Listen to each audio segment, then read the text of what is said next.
नमस्कार। ज्ञान सुधा पर हम सतत प्रतियोगी परीक्षाओं हेतु महत्वपूर्ण सामग्री जुटाने का प्रयास कर रहे हैं और इसी क्रम में हम कामायनी का अध्ययन सतत कर रहे हैं। कामायनी का ईड़ा सर्ग हम अनवरत उसका अध्ययन कर रहे हैं। जब हम ईड़ा सर्ग को देखते हैं तो जयशंकर प्रसाद ने इस ईड़ा सर्ग के माध्यम से बुद्धि और हृदय में समन्वय पर बल दिया है। और यदि कला की दृष्टि से देखें तो उस दृष्टि से भी ये सर्ग महत्तम नजर आता है।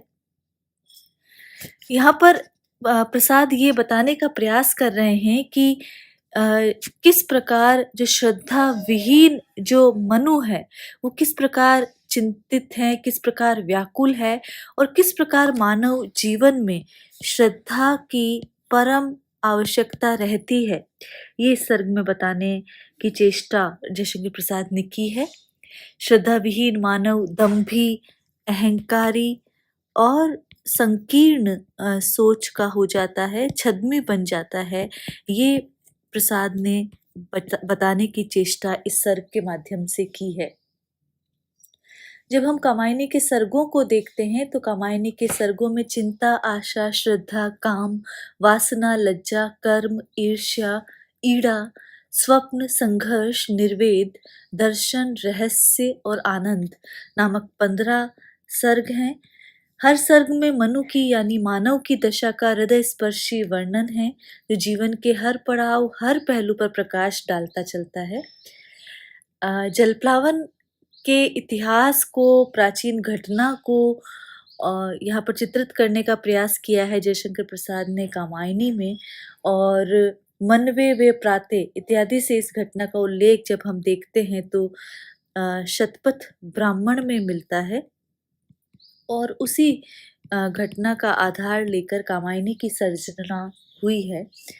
मुक्तिबोध के शब्दों में देखें तो कामायनी में वर्णित सभ्यता प्रयासों के पीछे प्रसाद जी का अपना जीवनानुभव, अपने युग की वास्तविक परिस्थिति, अपने समय की सामाजिक दशा बोल रही है। तो ये बात, ये उद्धरण जो है वो गजानन माधव मुक्तिबोध का कामायनी के संदर्भ में है। हम ईड़ा सर्ग पर सतत बात कर रहे हैं, कुछ पदों का अध्ययन हम कर चुके हैं और जब हम पिछले पदों में देख रहे थे तो वहाँ जड़ता की उपेक्षा करते हुए मनु नजर आते हैं और वो कंपन की तरंग चाहते हैं अपने प्रत्येक कदम में और जीवन पथ की गतिशीलता को वरेण्य बताते हैं। और वहां पर वो उदाहरण देते हैं कि बर्फ से ढकी जो चोटियां हैं वो जड़ता का प्रतीक है और सूर्य जो है वो गतिशीलता का प्रतीक है, ज्वलनशील गतिमय पतंग, ये कहना चाहते हैं वो। आगे वो कह रहे हैं, अपनी ज्वाला से कर प्रकाश जब छोड़ चला आया सुंदर प्रारंभिक जीवन का निवास, वन गुहा कुंज मरुअंचल में हूँ खोज रहा अपना विकास। तो इस छंद में अपने प्रारंभिक जीवन के विषय में मनु विचार कर रहे हैं और वो कहते हैं कि मैंने अपनी ही अभिलाषाओं के परिणाम स्वरूप जीवन नीड़ बनाया था, एक सुंदर घर बनाया था जिसमें श्रद्धा मेरी सहकार भाव से उस घर को निर्मिति कर रही थी। तो ज्वाला, अपनी ज्वाला से कर प्रकाश, यहाँ पर जो ज्वाला का तात्पर्य है वो अभिलाषा से है, हृदय की इच्छा से है। अपनी ज्वाला से कर प्रकाश, तो अपनी ही ज्वाला से, अपने ही अभिलाषा की पूर्ति के निमित्त साधन जुटाकर मैं प्रारंभिक जीवन का निवास जो है, अपना एक घर जो है वो मैंने निर्मित किया था और उसमें जो श्रद्धा मेरे साथ थी। मैंने अनेक कामनाओं के साथ अपने जीवन का चयन किया लेकिन उसकी रक्षा नहीं कर सका। जब छोड़ चला आया सुंदर प्रारंभिक जीवन का निवास, तो मैं उसकी रक्षा नहीं कर सका, मैं उसे छोड़कर चला आया। परिणामतः अब क्या है, वन गुहा कुंज मरुअंचल में हूँ।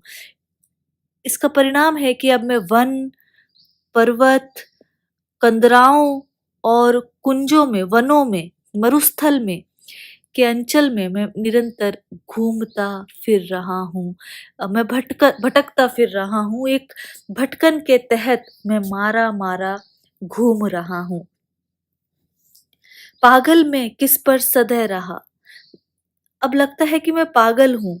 मैं किस पर भी सदै अर्थात सहानुभूति पूर्ण नहीं रहा। मैं किसी पर भी मैंने दया नहीं की, किसी पर भी सहानुभूति पूर्ण हृदय नहीं रखा। मैंने सभी की ओर से मुँह मोड़ लिया। क्या मैंने ममता ली न तोड़, किस पर उदारता से रीझा, किससे न लगा दी कड़ी होड़। क्या मैंने सभी से नाता तोड़ दिया। मैंने अपने प्रणय संबंधों से नाता तोड़ दिया। कोई भी संबंध मैंने नहीं रखा और अपने संबंधों को तोड़कर मैं ईर्ष्या की अग्नि से जलकर मैंने सबसे होड़ लगा दी। मैंने प्रतिस्पर्धा रखी और उस प्रतिस्पर्धा की अग्नि में, ईर्ष्या की अग्नि में जलता हुआ मैं अपना जीवन नष्ट करता रहा। तो यहाँ पर मनु के प्रारंभिक जीवन से तात्पर्य यदि देखें, जहां पर वो श्रद्धा युक्त थे, श्रद्धा के साथ थे, उस जीवन की बात यहाँ पर की जा रही है। सदै का अर्थ सहानुभूतिपूर्ण है। लगा दी न कड़ी होड़, प्रतिस्पर्धा, होड़ की बाजी, उसकी बात यहाँ पर प्रसाद कर रहे हैं।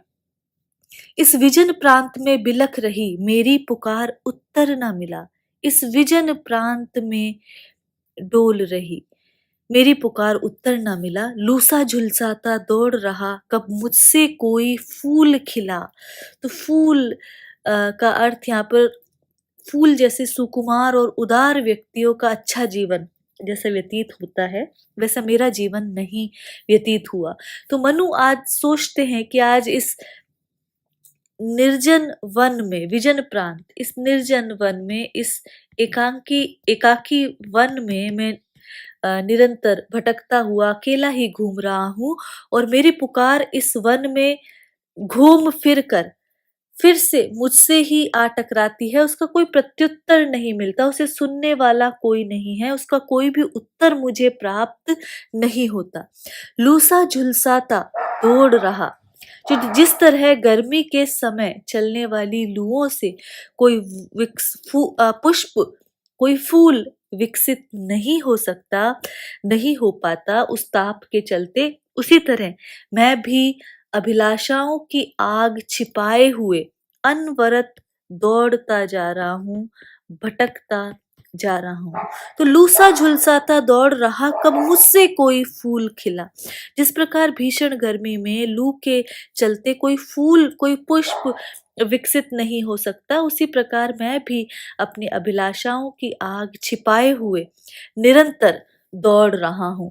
तो यहाँ पर ये बात बता रहे हैं कि किस प्रकार मेरा जो स्वप्न है वो उजड़ गया है, किस प्रकार जो श्रद्धा है वो मुझसे विलग हो गई है, किस प्रकार मैं प्रतिस्पर्धा की अग्नि में निरंतर झुलस रहा हूँ। ये सारी बातें, श्रद्धा विहीन मनु की बातें यहाँ पर प्रसाद ने उकेरने की चेष्टा की है। मैं स्वप्न देखता हूँ उजड़ा, कल्पना लोक में कर निवास। तो यहाँ पर मनु कह रहे हैं कि मैं अब सदैव कल्पना लोक में रहकर उजड़े हुए स्वप्न ही, जो स्वप्न बिखर गए हैं, उन्हीं स्वप्नों को देखा करता हूँ। कल्पना में मैं अब भी विचरता हूँ, लेकिन उसमें उजड़े हुए स्वप्न अब मैं निरंतर देख रहा हूँ। कल्पना लोक में कर निवास, देखा कब मैंने कुसुम हास, कब मैंने फूलों को हंसते हुए देखा। कभी भी स्वप्न मेरे साकार नहीं हुए, कभी भी मैंने पुष्पों का हास नहीं देखा, उनकी हंसी नहीं देखी, अर्थात उनको खिलते हुए कभी भी नहीं देखा है। इसका तात्पर्य है कि मेरे द्वारा किसी भी व्यक्ति का भला नहीं हो सका है। मैंने किसी का भी उदार कभी नहीं किया है, कभी भी किसी के प्रति उदारता नहीं दिखाई है। तो यहाँ पर पुष्पों का जो हास विलास होता है, उससे अर्थ ये निकलता है कि पुष्प जैसे हंसते हुए विकसित होते हैं, वैसे ही मानसिक प्रसन्नतापूर्ण विकसित अवस्था मैंने कभी नहीं देखी। इसका अर्थ है कि मेरा जीवन उजड़ा और दूसरों को कष्ट देने वाला ही रहा है। तो यहाँ पर श्रद्धा के साथ बिताए दिन मधुर थे, ये अनुभव मनु करते हैं और अब वे उसे छोड़कर मारे-मारे फिर रहे हैं। प्रारंभिक जीवन का विकास जो हमने देखा था पद, वह उसी भाव को समेटे हुए हैं। और ज्वाला से कर प्रकाश कोई फूल खिला और देखे कुसुम हास, जैसे लाक्षणिक प्रयोग सुंदर है। लूसा झुलसाता घूम रहा, यहाँ पूर्णोपमा अलंकार है और अंत्यानुप्रास अलंकार का प्रयोग सतत देखा जा सकता है। इस दुखमय जीवन का प्रकाश नवनील लता की डालों में उलझा अपने सुख से हताश, कलियां जिनको मैं समझ रहा वे कांटे बिखरे आस पास। तो जीवन का प्रकाश, जो जीवन की मनोहर आकांक्षाएं हैं, प्रकाश का तात्पर्य अभिलाषाओं से, आकांक्षाओं से है और जीवन की जो मधुर आकांक्षाएं हैं उससे यहाँ पर तात्पर्य है।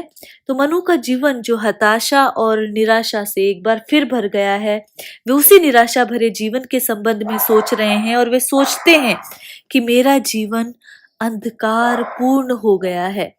मनु सोच रहे हैं कि वे नीला आकाश दुख की लता है, नवनील लता की डालों में। तो दुख की, नीला कहा गया, नीला रंग दुख का है, तो दुख की डालों में निरंतर मेरा जीवन जो है झूल रहा है। कि नीला आकाश दुख की लता है और इसमें लगे हुए नक्षत्र सुख के कण हैं जो इसमें उलझ गए हैं। तो नवनील लता में उलझे सुख के नक्षत्रों के तरह ही मेरा जीवन भी दुख ही दुख में है, जिसमें सुख के हल्के जो क्षण हैं वे उलझ गए हैं और मैं निराशा की नाव पर झूल रहा हूँ, उलझा अपने सुख से हताश। तो मैं अपने सुखों से ही उलझा हुआ हूँ, निराश हो गया हूँ। कलियां जिनको मैं समझ रहा, कलियां का तात्पर्य यहाँ पर है जिन्हें मैं सुखमय तत्व, सुखमय पदार्थ समझ रहा था, वे कांटे बिखरे आस पास। वे तो दुखद वस्तुएं हैं जो मेरे आस पास बिखरी हुई हैं। तो जिनको मैं सुखमय पदार्थ समझ रहा था, वे दुखद वस्तुएं हैं जो मेरे आसपास बिखरी हुई है। ये यहाँ पर अर्थ है कि जैसे लता जाल को पार करके प्रकाश हम तक आता है, उसी प्रकार हमारा जो सुख है आकाश के उस पार छिपा है, जो आकाश के नीलावरण को पार करके मुझ तक नहीं पहुंच पा रहा है और मेरा पथ आलोकित न करके आंखों के आगे अंधकार यहाँ पर निरंतर निर्मित हो रहा है। इस प्रकार बाह्य जगत की विभ्रम की जो मुद्राएं उपस्थित करके मनु कह रहे हैं कि जो दुख है वो मुझको छल रहा है। कितना बीहड़ पथ चला और पड़ रहा कहीं थक कर नितांत। मनु कहते हैं कि श्रद्धा को छोड़ने के पश्चात मैंने कितना तूफानी और एकाकी और बीहड़ रास्ता तय कर लिया है, कितनी थकान जो है उसका अनुभव मैं कर रहा हूं और वही थक कर मैं विश्राम के लिए बैठ गया हूं। उन्मुक्त शिखर हंसते मुझ पर, रोता में निर्वासित अशांत। कि यहाँ पर श्रद्धा विहीन होकर मार्ग में जो भी उन्नत पर्वत श्रृंग जो रास्ते में पड़ रहे हैं, वे मुझ पर हंसते हुए, मेरी स्थिति पर हंसते हुए दिखाई देते हैं। और आज इस स्थिति में होने के कारण मुझे ऐसा अनुभव हो रहा है कि मानो जो संसार का नियमन करने वाली जो शक्ति है वो भी अपना भयंकर अभिनय करती हुई मेरे चारों ओर नाच रही है। इस नियति नति के अति भीषण अभिनय की छाया नाच रही। मुझ पे पर्वत श्रृंग हंसते हुए से नजर आते हैं और मेरे इर्द गिर्द प्रकृति की जो नियामिका शक्ति है, जो नियति नटी है, वो भी मेरे इर्द गिर्द नृत्य करती हुई सी मुझे प्रतीत हो रही है। मानो मेरी असफलता ही प्रत्येक पद पद पर उछल कूद कर रही हो। खोखली शून्यता में प्रतिपद असफलता अधिक कुलाच रही। हर पल मुझे मेरी असफलता ही प्रत्येक पद पर उछल कूद करती हुई कुलाचे भरती हुई नजर आती है। पावस रजनी में जुगनू कण को दौड़ पकड़ता मैं निराश, उन ज्योति कणों का कर विनाश। तो यहाँ पर मनु कह रहे हैं कि मैंने जिस किसी भी वस्तु को सुखद जानकर ग्रहण किया वहीं से मुझे निराशा प्राप्त हुई। अब मेरी स्थिति उस व्यक्ति की है जो पावस रजनी में, वर्षा ऋतु की रात्रि में, अंधकारमय रात्रि में जुगनू कणों को, उन सुख के जुगनू कणों को दौड़ता निरंतर घूम रहा है। मेरी स्थिति उस व्यक्ति जैसी है जो पावस ऋतु की अंधकारमयी रात्रि में प्रकाशित होने वाले संपूर्ण पदार्थों को स्वयं नष्ट करके पुनः प्रकाश पाने की इच्छा से जुगनू कणों को दौड़कर पकड़ता है, परंतु जुगनुओं से उसे प्रकाश नहीं मिलता और उन ज्योति कणों का, जो उसके जीवन में थे, सुख के कण थे, उनका विनाश वो कर बैठता है और फिर से जुगनू कणों में प्रकाश ढूंढने की कोशिश करता है, लेकिन जुगनुओं से प्रकाश नहीं मिल सकता। ये बात यहाँ पर कही गई है। प्रकाश के कण से तात्पर्य, ज्योति कण, प्रकाश के कण से तात्पर्य सुख के वे क्षण है जो बीत चुके हैं, उन्हें फिर से प्राप्त नहीं किया जा सकता। यहाँ पर इस पद में यदि हम देखें तो निराश और जो असफल व्यक्ति है उसके जीवन को चित्रांकित करने की चेष्टा जयशंकर प्रसाद ने किया है और ये चित्रण मनोवैज्ञानिक नजर आता है और लाक्षणिक और प्रतीकात्मक शैली है। यदि देखा जाए, पावस रजनी में रूपक अलंकार है, जुगनू कण रूपक अलंकार है और इसी तरह निराश विनाश की यदि देखा जाए तो अंत्यानुप्रास अलंकार का प्रयोग किया गया है। जीवन निशीथ के अंधकार, तू नील तुहिन जल निधि बनकर फैला है कितना वार पार। वार पार का अर्थ है सर्वत्र, सर्वत्र फैला हुआ है। जीवन निशीथ के अंधकार, निशीथ का तात्पर्य है अर्धरात्रि। तो ये जीवन जिस प्रकार अर्धरात्रि का गहन अंधकार हो जाता है, जिस प्रकार निराशा, लाक्षणिक अर्थ इसका है निराशा, तो जिस उसी प्रकार निराशा मेरे जीवन में प्रगाढ़ अंधकार की ही भांति घर कर गई है। तो जीवन निशीथ, तो यहाँ पर निराशा से तात्पर्य है, निशीथ का तात्पर्य अर्धरात्रि से लिया गया है।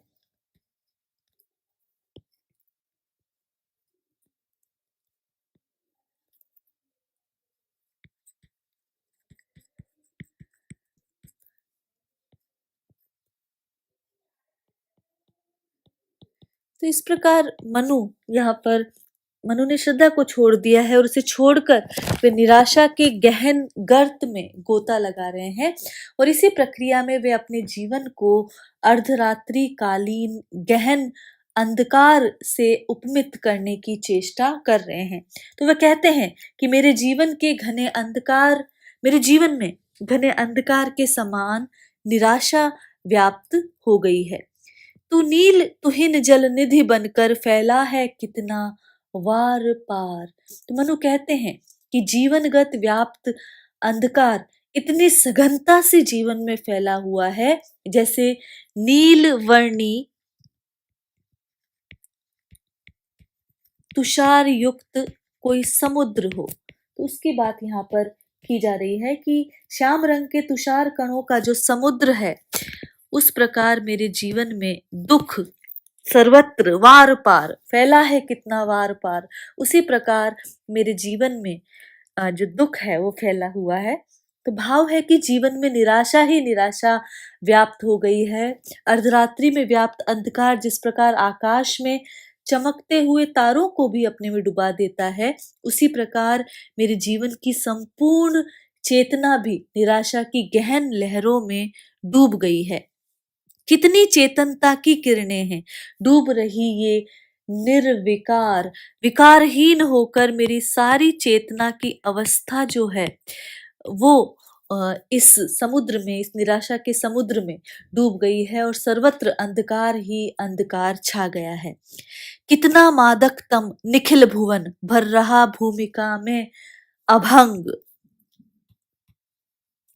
तू मूर्तिमान हो छिप जाता, प्रतिपल के परिवर्तन अनंग। तो यहाँ पर कितना मादकतम निखिल भुवन, ये जो सारा संसार जो है वह कितना मादक है, निराशा का जो अंधकार है और मेरा ये जो संसार है वो कितना मादकतम है। और मादकतम क्यों कहा गया है? ये संपूर्ण संसार को अपनी किरणों से भरता जाता है। अंधकार से व्याप्त संसार की भांति भी मेरी चेतना भी क्षीण होती जा रही है। परिणामतः मैं कुछ भी नहीं सोच पा रहा हूँ, इसलिए ये मादकता है। भर रहा भूमिका में अभंग, तो मेरी जो चेतना है वो टूटती जा रही है और मैं किसी भी भूमिका में, किसी भी चेतना में नहीं रह गया हूँ। तो पृथ्वी के प्रत्येक भाग को जैसे अंधकार इतना मदमस्त बना देता है कि उसे कोई होश ही नहीं रहता, उसी प्रकार मेरी चेतना की स्थिति हो गई है। तू मूर्तिमान हो छिप जाता, तू कभी प्रकट होता है, अंधकार कालिमा का रूप धारण कर लेता है और कभी छिप जाता है फिर प्रकट हो जाता है। उसी प्रकार प्रतिक्षण नवीन रूपों में ये दुख जो है, ये निराशा जो है, मूर्तिमत होकर मेरे सामने आती रहती है। और इस प्रकार प्रतिक्षण आकृतिहीन परिवर्तनों के रूप में अंधकार आता रहता है। ममता की क्षीण अरुण रेख, खिलती है तुझ में ज्योति कला, जैसे सुहागिनी की उर्मिल अलकों में कुमकुम चूर्ण भला। तो यहाँ पर जिस प्रकार किसी सौभाग्यवती स्त्री की मांग में, उसकी घुंघराली लटों के बीच निकली हुई मांग में सिंदूर की भांति रात्रि के घने अंधकार को चीर कर उषा की एक लाली क्षीण दिखाई देती है, उसी प्रकार मुझ में भी, मेरे जीवन में भी ममता की एक क्षीण रेखा कभी कभी दिखाई देती है। तो यहाँ पर जो सुहागिन स्त्रियों की जो मांग है, जिस जो कि कुमकुम युक्त है, उससे ममता की क्षीण रेखा की तुलना की गई है।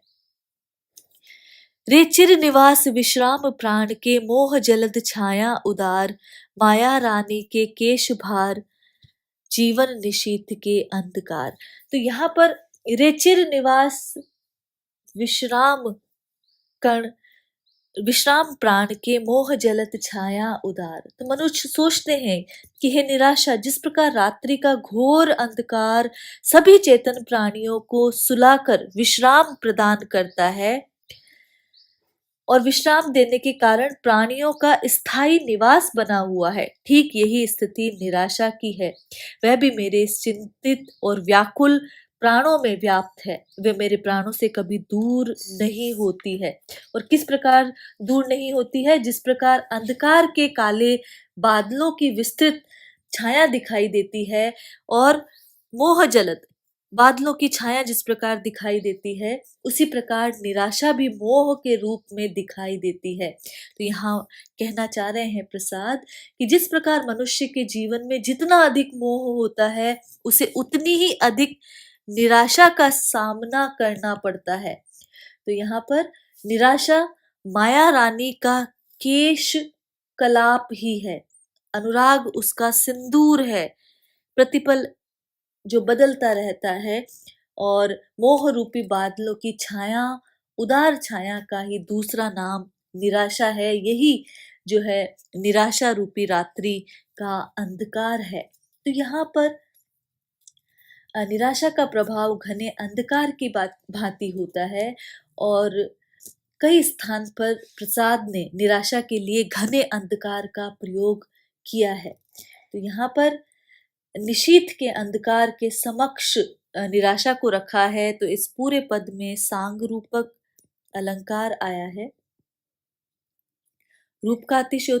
रूपकातिशोक्ति अलंकार भी सिद्ध होता है, क्योंकि कवि ने निराशा के स्थान पर केवल अंधकार शब्द से ही अपना काम चला लिया है, इसलिए रूपकाति शोक्ति भी कह सकते हैं।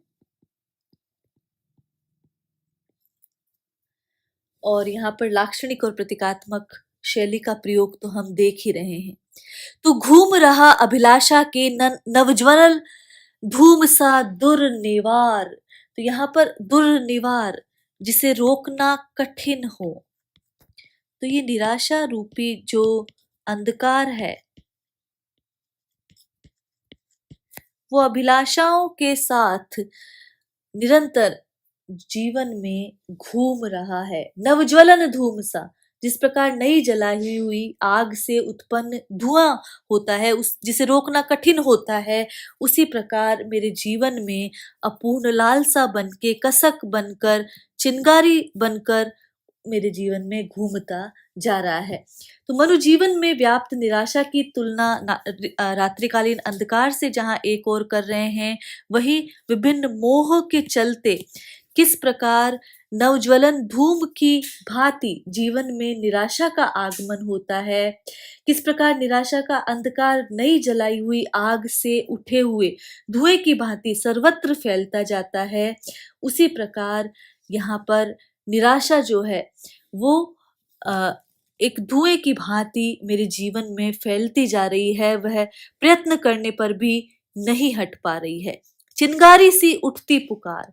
तो अग्नि में जैसे कभी कभी चिंगारी चमक उठती है, वैसे ही अंधकार के कारण मेरे हृदय में भी लालसा के अपूर्ण रहने से कसक पूर्ण कराह निकल उठती है। ये बात यहाँ पर जयशंकर प्रसाद कहना चाह रहे हैं।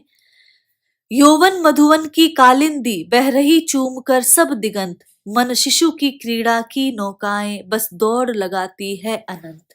तो यहाँ पर कहना चाह रहे हैं प्रसाद कि यौवन मधुवन की कालिंदी, यौवन की जो कालिंदी है, यौवन की जो यमुना है, तो जिस प्रकार सावन भादो के महीने में मथुरा में यमुना पूर्ण प्रवाह से भरकर रहती है और संध्या के समय उसमें चंचल और विनोदी स्वभाव वाले व्यक्ति भ्रमण करने के लिए नौकाओं पर निकल पड़ते हैं, उसी प्रकार अरे निराशा मेरे यौवन की धारा भी तीव्र गति से प्रवाहित हो रही है और चंचल अभिलाषाएं अनेक प्रकार से उमड़ती दिखाई दे रही हैं। तो यौवन की इस स्थिति में मन शिशु क्रीड़ाएं करता हुआ अनंत तक घूमता फिरता दिखाई देता है, लेकिन मेरा जीवन निराशा में भटक गया है। कुहुकिनी अपलक द्रग के अंजन, हस्ती तुझमें सुंदर छलना।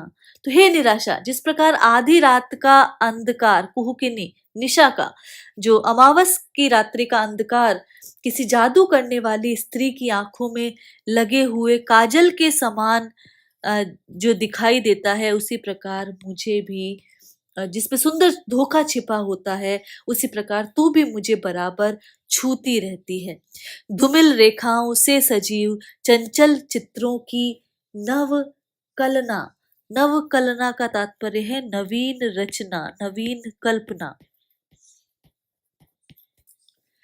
जैसे रात्रिकालीन अंधकार धूमिल रेखाओं से निर्मित एक सजीव चित्र के समान प्रतीत होता है, उसी प्रकार तू भी धूमिल स्मृतियों के माध्यम से अपना रूप संवारा करती है। चंचल इस चित्र, जो कल्पना के चित्र हैं, जो अतीत के चित्र हैं, उनके माध्यम से अपना रूप सजाया करती है और तेरे रूप में सजीवता और चंचलता का वास होता है।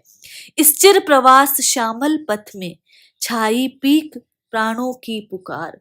तो मनु कहते हैं कि हे निराशा, तुम आगे और भी कार्य करती हो। जिस तरह रात्रि का अंधकार कोयल की गूंज के समान छाया रहता है, उसी प्रकार उसकी मधुर गूंज जो सर्वत्र फैल जाती है और बहुत दिनों से परदेश में जैसे कोई विरही को श्यामल पथ में सुनाई देती है, उसी प्रकार तू भी प्राणों की व्यथा भरी पुकार के समान मेरे हृदय में निरंतर छाता जा रहा है। तो बन नील प्रतिध्वनि नभ अपार।